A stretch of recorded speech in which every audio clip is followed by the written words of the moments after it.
Okay, howdy guys, bit of an update on what's been happening. Not been a lot of work in the workshop lately. It's kind of summertime, so it's time for eating nice meals in restaurants down by the lake, going to open air concerts and that sort of thing. However, got started on a few things. One is I wanted to add another type of hold down onto the bed here. So I got these T-slot rails, which take this somewhat more robust and more flexible type of hold down than the basic thingy that comes with the kit. So I had to route 2 rabbits to take these little rails. I was kind of hoping I could just simply use the CNC machine, you know, draw a line and just get the thing to route. Unfortunately, it wasn't going to work because with the carriage over to the extreme left here, the center of the router would still be too far out. So what I did was I took the rail like this and I clamped it down to the bed. I fitted the router into this base and then put a 3/4 inch cutter in it, because this is 3/4 of an inch, kinda sorta, and then routed up and down. Now I do hate MDF with a passion. I never use it unless I absolutely have to. Because after routing this lot out, even with a vacuum running beside the router, the whole workshop was covered in a fine brown dust, which took forever to clean up, and my skin reacts badly to it, etc. Anyway, we got there.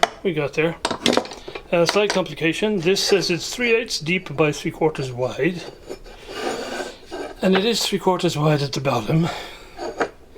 But there's a little lip running along each side, so the width at the top is like, I think, 0.764 of an inch rather than 3/4. So of course when I routed this out with the 3/4 round cutter, this would not go down in it because MDF does not flex or give at all, so there was no way you could hammer it in. So I had to move the guide over a little bit and route another little cut here about a 32nd of an inch further along, so it fits in. So next I'm going to glue that down with epoxy. Going to drill a couple of holes and bolt it as well with a couple of M4 countersunk bolts, and then repeat the exercise over here. And then we're done. I mean, I do know about the technique of using masking, 2 strips of masking tape with super glue between them for doing hold down. But what I'm trying to rig up for here is milling a circuit board.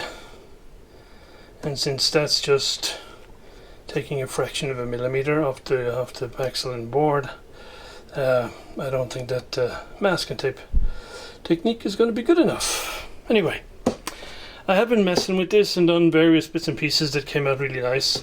Unfortunately, they were for things like an address plaque for my house, so I can't really show it to you, but good fun anyway, all the rest. The other thing I'm going to do with this, which I just got, is the solid state relay for turning on the motor from the software rather than having to manually turn it on every time. The only little slight challenge with this when it came is for the mounting holes. For the mounting holes here, they supplied 2 tiny little bolts with nuts, and the actual heating itself has an M4 threaded hole in it. So I just picked up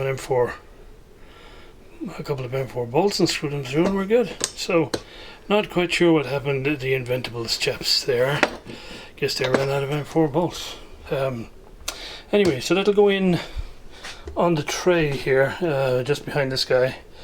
The only other thing I want to do there is swap out that screamingly loud baby fan that's in there and put something quieter in there.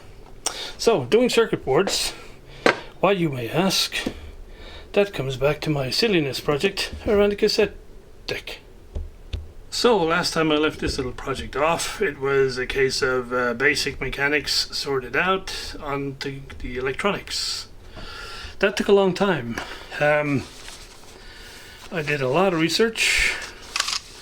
Found it quite difficult to find what I was wanting, which was a circuit. Finally found this preamplifier chip, which is a TDA 2054M, which is like a preamplifier with various control stuff in it. And this is the circuit diagram for a record and play circuit for a chrome tape based on that same chip. So went on eBay looking for said chip and found a guy who had 3 of them. And so if this thing all works, this is like a single channel circuit here, so I need 2 of them for a stereo, and I have 1 spare in case of magic smoke, which hopefully won't happen. Anyway, so then I went and I did a parts list and collected up the parts and see what parts I had in my stock that I could use. I didn't have all the parts because I obviously, since most of my stuff has been valve electronics, I tend not to have like low voltage electrolytics. So for the bits that were missing, I ordered them up, and while I was at it I thought, hey, what the hell, I should probably get myself a set of low voltage electrolytics anyway. So I got myself a set of low voltage electrolytics and some other caps. And so I think I have what I need, and the next is going to be to mock the whole thing up. So, ta-da! Back to college days. I don't think I messed with a breadboard since probably 76. So, anyway, I'm going to see if I can mock this circuit up. If it works, then we'll get into doing a circuit layout for it. Hence, trying to set up the CNC machine. So I need to, if that all works, I need to learn about how you take a circuit diagram and translate it into a PCB layout, and then feed that into the CNC software and all that sort of stuff. So lots of learning as we go, which is the whole purpose of this exercise, because as I'm sure anybody can immediately see, you just go on eBay and get yourself a cassette machine.